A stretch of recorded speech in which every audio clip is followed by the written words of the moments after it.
Hello friends, आपका स्वागत है हमारे चैनल एवरीडे न्यू में। दोस्तों, आरआरबी एनटीपीसी सीबीटी 1 एग्जाम 27 फरवरी सेकंड शिफ्ट का पेपर समाप्त हो चुका है और अभी तक इसके मैक्सिमम रियल प्रश्न भी आ चुके हैं। तो आइए आज की सेकंड शिफ्ट की फुल पेपर एनालिसिस देखते हैं। सबसे पहले बात करें कि सेकंड शिफ्ट की पेपर की डिफिकल्टी लेवल कैसी थी। तो कैंडिडेट्स के अकॉर्डिंग देखा जाए तो ओवरऑल पेपर की difficulty level easy to moderate level रखी गई थी। देखिए, मैथमेटिक्स में लगभग वही 7 से लेके 8 क्वेश्चन की डिफिकल्टी लेवल बहुत अच्छी थी और बाकी यहाँ पे करने लायक ही सवाल दिए गए थे। इसके बाद रीजनिंग में बात करें तो रीजनिंग में आपके पजल से रिलेटेड प्रश्न है, कथन निष्कर्ष पूर्वानुमान से रिलेटेड प्रश्न है, कोडिंग डिकोडिंग से बहुत ज्यादा प्रश्न आ रहे हैं। तो दोस्तों, यहाँ पे कुछ डिफिकल्ट भी प्रश्न डाल दे रहे हैं और सीरीज वाले में भी एक दो डिफिकल्ट प्रश्न डाल रहे हैं जिसमें टाइम कंज्यूमिंग हो रहा है। तो ओवरऑल दोस्तों, यहाँ पे मॉडरेट लेवल का रीजनिंग भी था और इजी टू मॉडरेट मैथमेटिक्स आई है। अगर हम लोग जनरल अवेयरनेस की बात करें तो जनरल अवेयरनेस यहाँ पे करंट अफेयर का लगभग वही 6 से 7 प्रश्न देखने को मिले, जिसमें से 2018 का करंट अफेयर, 2019 का, 2020 का, तीनों से ही ज्यादातर प्रश्न पूछा गया है। इसके बाद यहाँ पे साइंस का भी वही 4 से लेके 5 क्वेश्चन देखने को मिले हैं और स्टैटिक जी के वाले बहुत ज्यादा प्रश्न आए हैं। हिस्ट्री का भी पोर्शन अच्छा खासा यहाँ पे रखा गया है। अगर हम लोग कैंडिडेट के अटेम्प्ट की बात कर लें तो देखिए, किन्हीं ने 72 अटेम्प्ट किए हैं, 76, 77, 65, 68 इस प्रकार से अटेम्प्ट रहे हैं फ्रेंड्स। कुछ कैंडिडेट ने जिन्होंने रिस्क लिया है 86, 87 तक भी अटेम्प्ट किए हैं, कुछ क्वेश्चन का रिस्क लिया है तब। तो इस प्रकार से इंडिविजुअल पे डिपेंड करते हैं जो कि आपके अटेम्प्ट रहते हैं। अब चलिए सारे क्वेश्चन देख लीजिए जो कि आज के सेकंड शिफ्ट में पूछे गए हैं। तो ये रहे फ्रेंड्स आज के सेकंड शिफ्ट के क्वेश्चन। देखिए, आज के सेकंड शिफ्ट में भी कई सवाल ऐसे थे जो कि रिपीट हुए हैं, तो कुछ सवाल हर शिफ्ट में ही रिपीट हो जा रहे हैं। देखिए, एक सवाल यहाँ पे पूछा गया है, E300 कौन सा विटामिन है, यानी जो E300 है वो कौन सी विटामिन है। विटामिन ए ऑप्शन में था, बी था, सी था, डी था। इसका करेक्ट आंसर हो जाता है दोस्तों विटामिन सी, यानी एस्कॉर्बिक एसिड जिसका साइंटिफिक नेम है, विटामिन सी को बोलते हैं। E300 जो विटामिन है वो विटामिन सी का फॉर्म है। तो ये एक सवाल पूछे गए। एक देखिए प्रश्न पूछा गया है, जालियांवाला बाग हत्याकांड के बाद महात्मा गांधी ने कौन सा उपाधि लौटा दिया था। तो जो यहाँ पे उपाधि दिए गए थे महात्मा गांधी को जालियांवाला हत्याकांड के बाद कौन सी उपाधि लौटा दी गई थी, तो कैसर ए हिंद जो इनको दिया गया था वो इन्होंने लौटा दिया था। एक सवाल पूछा गया है, सविनय अवज्ञा आंदोलन शुरू का मुख्य कारण क्या था, शुरू करने का मुख्य कारण क्या था। ये सवाल दोस्तों रिपीटेड भी है, पहले भी सवाल पूछे गए थे कि किस आंदोलन से यहाँ पे सविनय अवज्ञा आंदोलन की शुरुआत हुई थी। तो दांडी मार्च करें या फिर नमक सत्याग्रह करें, उससे ही संबंधित यहाँ पे है। इसके बाद आपके सविनय अवज्ञा आंदोलन की शुरुआत हुई थी, तो दांडी मार्च इसका करेक्ट आंसर हो जाएगा, या फिर नमक सत्याग्रह। एक सवाल यहाँ पे पूछे गए थे फ्रेंड्स, मिलान करने वाले मैच द फॉलोइंग वाले थे, इसमें से आपको बताना था कि कौन सा गलत है, रॉन्ग कौन सा है। देखिए, इंटरनेशनल कोर्ट ऑफ जस्टिस का दिया गया था द हेग जो कि नीदरलैंड में है, तो ये करेक्ट है। यूनेस्को का दिया गया था पेरिस, तो ये भी मुख्यालय करेक्ट है। WHO का दिया गया था न्यूयॉर्क, जो कि दोस्तों यहाँ पे गलत है। वर्ल्ड हेल्थ ऑर्गेनाइजेशन का होता है जेनेवा में, जो कि स्विट्जरलैंड के अंतर्गत आता है, तो ये गलत है। ओपेक का दिया गया था वियना ऑस्ट्रिया, तो ये करेक्ट है, ओपेक का वियना होता है। WHO का जेनेवा हो जाएगा और यूनेस्को का पेरिस और इंटरनेशनल कोर्ट ऑफ जस्टिस का द हेग। तो यहाँ पे गलत कौन सा है, तो WHO का न्यूयॉर्क, एक गलत मिलान है। एक देखिए प्रश्न पूछा है आर्टिकल 43 से, जो कि नीति निर्देशक तत्व है, उससे यहाँ पे प्रश्न पूछा गया कि 43 आर्टिकल है वो क्या है, क्या दर्शाती है। तो कामगारों के लिए निर्वाचन मजदूरी व कुटीर उद्योग को बढ़ावा देना, ये आर्टिकल 43 में बताए गए हैं। कामगारों के लिए निर्वाचन मजदूरी और कुटीर उद्योगों को बढ़ावा देने के बारे में। एक प्रश्न यहाँ पे पूछा गया है, संवाद कौमुदी के प्रकाशक कौन थे, यानी किसने लिखी थी संवाद कौमुदी, उसके प्रकाशक कौन थे। तो राजा राम मोहन राय थे संवाद कौमुदी के प्रकाशक। एक प्रश्न देखिए पूछा है, विंस्टन चर्चिल को किस क्षेत्र में नोबेल प्राइज दिया गया था, जो कि इंग्लैंड के प्रधानमंत्री रह चुके हैं विंस्टन चर्चिल, उनको किस क्षेत्र का नोबेल प्राइज दिया गया था। तो लिटरेचर यानी साहित्य का इनको नोबेल प्राइज मिला था।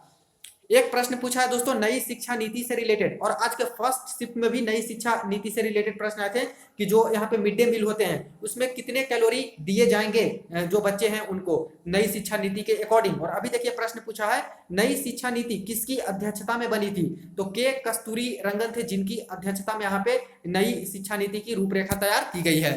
एक देखिए प्रश्न पूछा है जो कि रिपीटेड प्रश्न है फ्रेंड्स, पहले भी ये सवाल पूछे गए हैं, चांदी किससे अभिक्रिया करके काली पड़ जाती है, यानी जो ब्लैकिश कलर होता है एजी का, सिल्वर का, वो किसके कारण होता है। तो जो हवा में H2S का प्रेजेंस रहता है उससे रिएक्ट करके यहाँ पे काला पड़ जाता है। ऑप्शन में वहां पे सल्फर दिए गए थे, गंधक दिए गए थे, तो सल्फर से रिएक्शन करके यहाँ पे ब्लैक उसका हो जाता है, चांदी का जो कलर है वो ब्लैक हो जाता है, तो करेक्ट आंसर हो जाता है। एक देखिए प्रश्न पूछा है फ्रेंड्स, जो मणिपुर की जो मणिपुरी डांस होती है वो शास्त्रीय नृत्य किस देवता को समर्पित है? मणिपुरी शास्त्रीय नृत्य किस देवता को समर्पित है? दो ऑप्शन भेजे गए हैं, शिव और ब्रह्मा। आप लोग इसका करेक्ट आंसर बताइएगा, क्योंकि जितने कैंडिडेट से मैंने बातचीत किया फ्रेंड्स, जिन्होंने रिव्यू दिए हैं, कुछ शिव में लगा के आए हैं, कुछ ब्रह्मा में लगा के आए हैं, तो करेक्ट आंसर किन्हीं को पता है जरूर इसका बताइएगा। देखिए फ्रेंड्स, एक यहाँ पे सवाल पूछा गया है, महिला किसान दिवस कब मनाया जाता है? देखिए यहाँ पे क्लियरली मेंशन था महिला किसान दिवस, तो 15 अक्टूबर को मनाया जाता है महिला किसान दिवस। एक प्रश्न पूछा गया था जो कि रिपीटेड प्रश्न है, पहले भी पूछा गया है और इससे दोस्तों आसानी से कैंडिडेट बना के भी आए होंगे इसको। इसमें से कौन सा वेब ब्राउजर नहीं है? कंप्यूटर का सवाल है। एक तो गूगल क्रोम दिया था, तो ये तो वेब ब्राउजर होता है। फायरफॉक्स दिया था, ये भी वेब ब्राउजर है। सफारी दिया था, ये भी वेब ब्राउजर है जो कि एप्पल का होता है। अब एक पैंडा दिया गया था, ये दोस्तों वेब ब्राउजर नहीं है, तो इसको करेक्ट आपको कर लेना था, पैंडा वेब ब्राउजर नहीं है।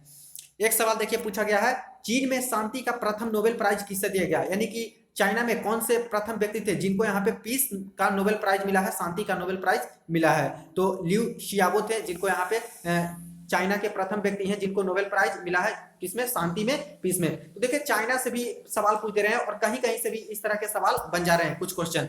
एक सवाल यहाँ पे पूछे गए हैं, सिंधु नदी की सहायक नदी कौन सी नहीं है? ये पूछे हैं। ट्रिब्यूटरी नदी कौन सी नहीं है सिंधु नदी की? ये पूछे गए हैं। गोमती दिया गया था, झेलम दिया गया था, सतलज दिया गया था, ब्यास दिया गया था। झेलम यहाँ पे इसकी सहायक नदी होती है सिंधु की, सतलज भी होती है सहायक नदी, ब्यास भी होती है सिंधु की सहायक नदी, लेकिन जो गोमती रिवर है ये सिंधु की सहायक नदी नहीं है, तो गोमती हो जाता। एक प्रश्न देखिए, रिपीटेड प्रश्न है फ्रेंड्स, लगभग 3 से 4 प्रश्न आज रिपीट हुआ है। चंद्रयान 1 किस लॉन्च व्हीकल से छोड़ा गया है? और चंद्रयान 1 और चंद्रयान 2 से तो बहुत ज्यादा सवाल पूछे गए हैं, तो कौन से लॉन्च व्हीकल से छोड़ा गया है? PSLV C11 था, ये जो लॉन्च व्हीकल है इससे चंद्रयान 1 को छोड़ा गया था।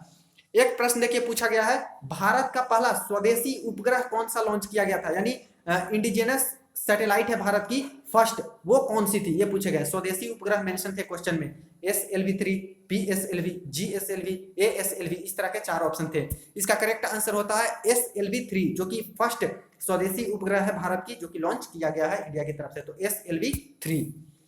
एक देखिए प्रश्न पूछा, वॉल्यूम यानी आयतन के अनुसार विश्व की सबसे बड़ी नदी कौन सी है? पहले भी सेम टू सेम सवाल पूछे गए हैं कि भाई वॉल्यूम कौन सी नदी है जो कि सबसे बड़ी है, तो नील नदी के बारे में पूछे गए कि सबसे लंबी नदी कौन सी है, तो नील हो जाएगा। और भाई वॉल्यूम की बात करें आयतन के हिसाब से, तो रिवर अमेजन जो हो जाएगा वो यहाँ पे करेक्ट आंसर हो जाएगा, जो कि आयतन के हिसाब से सबसे बड़ी नदी है।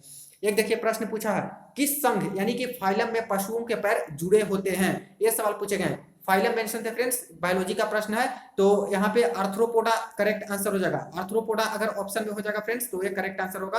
आर्थ्रोपोडा जो होते हैं उनके जो पैर हैं वो जुड़े होते हैं, तो फाइलम आर्थ्रोपोडा वाला करेक्ट आंसर जाएगा। देखिए एक प्रश्न पूछा गया है, टॉर्च लाइट और यहाँ पे गाड़ी की जो हेडलाइट होती है उसमें कौन सा दर्पण यानी मिरर उपयोग में आता है? तो टॉर्च में और गाड़ी की हेडलाइट में तो कॉनकेव मिरर होते हैं उसका उपयोग किया जाता है, यानी अवतल दर्पण होता है उसका उपयोग होता है। एक सवाल पूछा गया, नोबेल प्राइज की शुरुआत के समय कौन सा संगठन बनाया गया था? जब नोबेल प्राइज की शुरुआत हुई थी उस समय कोई कमेटी बनाई गई थी, संगठन बनाए गए थे, उसका नाम पूछा था कि कौन सा संगठन बनाया गया था। एक ऑप्शन यहाँ पे रेड क्रॉस भी भेजा गया फ्रेंड्स, बाकी 3 ऑप्शन कैंडिडेट को याद नहीं थे। आप लोग बताइएगा इसका चारों ऑप्शन क्या क्या था और करेक्ट आंसर इस क्वेश्चन के क्या होने वाले हैं वो भी जरूर बताइएगा, जो एग्जाम देके आए हैं और जिनको पता भी होगा। देखिए फ्रेंड्स, नोबेल प्राइज से रिलेटेड आज 3 सवाल पूछ लिए गए। एक तो विंस्टन चर्चिल वाला हो गया, एक चाइना का किन्हें शांति का नोबेल प्राइज मिला, और एक अभी ये वाला संगठन वाला पूछा। एक देखिए प्रश्न पूछा है, स्थायी बंदोबस्त यानी परमानेंट सेटलमेंट किसके समय में हुआ था? तो लॉर्ड कॉर्नवालिस के समय में हुआ था। अब यहाँ पे लॉर्ड कॉर्नवालिस ना देके चार्ल्स कॉर्नवालिस दिया गया था ऑप्शन में। अब इसमें भी कुछ कैंडिडेट को कंफ्यूजन हुए होंगे, तो चार्ल्स कॉर्नवालिस इनका पूरा नाम था, जिनको लॉर्ड कॉर्नवालिस हम लोग बोलते हैं, तो लॉर्ड कॉर्नवालिस या फिर चार्ल्स कॉर्नवालिस। एक देखिए प्रश्न पूछा था, कॉपर यानी तांबा का अयस्क क्या है और क्या है, ये पूछे थे। हेमाटाइट दिया गया था जो कि गलत है, ये आपका आयरन का होता है। मैग्नेटाइट भी आयरन का होता है। क्यूप्राइट यहाँ पे करेक्ट आंसर है, क्यूप्राइट कॉपर का यहाँ पे अयस्क होता है, और एक कॉपर पायराइट होता है वो भी कॉपर का ही अयस्क होता है। देखिए एक प्रश्न पूछा गया है, पूर्वोत्तर में यानी कि नॉर्थ ईस्ट में बिजली के लिए कौन सी योजना पीएम मोदी द्वारा चलाई गई है? यानी इलेक्ट्रिसिटी के लिए, बिजली के लिए कौन सी योजना चलाई गई है? तो इसके मुझे ऑप्शन नहीं मिल पाए हैं, लेकिन जो बिजली के लिए दोस्तों हर घर बिजली के लिए यहाँ पे एक सौभाग्य योजना है जो पीएम नरेंद्र मोदी द्वारा चलाई गई थी, सौभाग्य योजना। तो अगर ऑप्शन में सौभाग्य योजना होगा तो ये करेक्ट आंसर चला जाएगा। तो नॉर्थ ईस्ट में यहाँ पे क्वेश्चन में मेंशन था। देखिए एक प्रश्न पूछा गया है, reserve bank of India RBI के क्षेत्राधिकार में क्या नहीं आता है? ये सवाल थे। ए में ऑप्शन था सरकार को कर्ज दे सकती है, ये करेक्ट आंसर है। सरकार कर्ज इससे ले सकती है और आरबीआई कर्ज दे भी सकती है। बैंकों को कर्ज दे सकती है, दूसरे जो निजी क्षेत्र के बैंक हैं या फिर जो यहाँ पे पब्लिक क्षेत्र के बैंक है उनको यहाँ पे कर्ज दे सकती है आरबीआई। रेपो रेट तय करना, रेपो रेट भी तय करती है आरबीआई। जनता को कर देना, डायरेक्ट दोस्तों जनता को यहाँ पे कर नहीं दे सकती, जो यहाँ पे कर दिया जाता है वो बैंकों को दिया जाता है, सरकार को दिया जाता है, लेकिन जनता को नहीं दिया जाता, डायरेक्ट आरबीआई से कनेक्शन नहीं है। तो ये इसका हो जाता कि क्षेत्राधिकार में नहीं आता, जनता को कर देना। एक देखिए प्रश्न पूछा है, किस गुणसूत्र से यानी क्रोमोजोम्स के कारण लड़की पैदा लेती है, यानी कि गर्ल्स चाइल्ड का बर्थ होता है किस क्रोमोजोम से? तो एक्स एक्स क्रोमोजोम होता है जिसके कारण यहाँ पे गर्ल पैदा लेती है, और एक्स वाई होते हैं जिससे बॉय पैदा लेते हैं। तो ये आपके सवाल एक पूछे गए बायोलॉजी के। एक प्रश्न देखिए पूछा गया है, किसे सांप्रदायिक निर्वाचन के जनक कहा जाता है? देखिए फ्रेंड्स, सांप्रदायिक निर्वाचन के जनक किसे कहा जाता है? तो इसका करेक्ट आंसर हो जाएगा लॉर्ड मिंटो, इन्हें ही कहा जाता है सांप्रदायिक निर्वाचन के जनक। एक सवाल करेंट अफेयर का भी पूछा है, देख लीजिए, एलआईसी के अध्यक्ष 2021 में कौन है? M R Kumar correct answer हो जाएगा, जो कि एलआईसी के अभी करंट में अध्यक्ष हैं 2021 में। एक सवाल पूछा गया है, इनमें से इंटरनल डिवाइस कौन नहीं है? ये सवाल थे। तो देखिए इनपुट डिवाइस आउटपुट डिवाइस नहीं पूछे, इंटरनल डिवाइस पूछा है। तो जो सीपीयू होते हैं उसमें इंटरनल डिवाइस रैम दिया था, तो रैम दोस्तों इंटरनल डिवाइस ही होते हैं। मदरबोर्ड की बात करें तो मदरबोर्ड भी इंटरनली लगी रहती है। वीडियो कार्ड होता है फ्रेंड्स जो यहाँ पे हम लोग बाहर से लगाते हैं। एक ऑप्शन मुझे नहीं मिल पाए हैं, अगर वो ऑप्शन किसी को याद हो जरूर बताइएगा, लेकिन इस 3 ऑप्शन के अकॉर्डिंग वीडियो कार्ड ही करेक्ट आंसर हो सकते हैं, क्योंकि बाहर से हम लोग खरीद के वीडियो कार्ड का उपयोग करते हैं। बाकी जो लैपटॉप्स आजकल आती है उसमें पहले से ही इम्बेडेड होते हैं, पहले से लगे रहते हैं वीडियो कार्ड या फिर ग्राफिक्स कार्ड, लेकिन ऐसे हम लोग बाहर से इसका उपयोग करते हैं वीडियो कार्ड का, तो इसके अकॉर्डिंग वीडियो कार्ड हो सकता है। देखिए एक प्रश्न यहाँ पे इस तरह का पूछा गया है, sine 15 degree into sine 30 degree into sine 75 degree, इसका मान क्या होगा?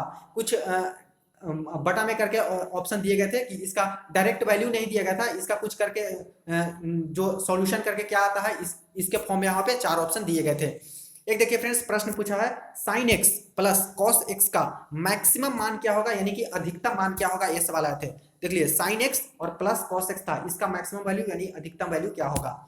एक सवाल पूछा गया था, ऊर्जा गंगा परियोजना किसके लिए बनाई गई है?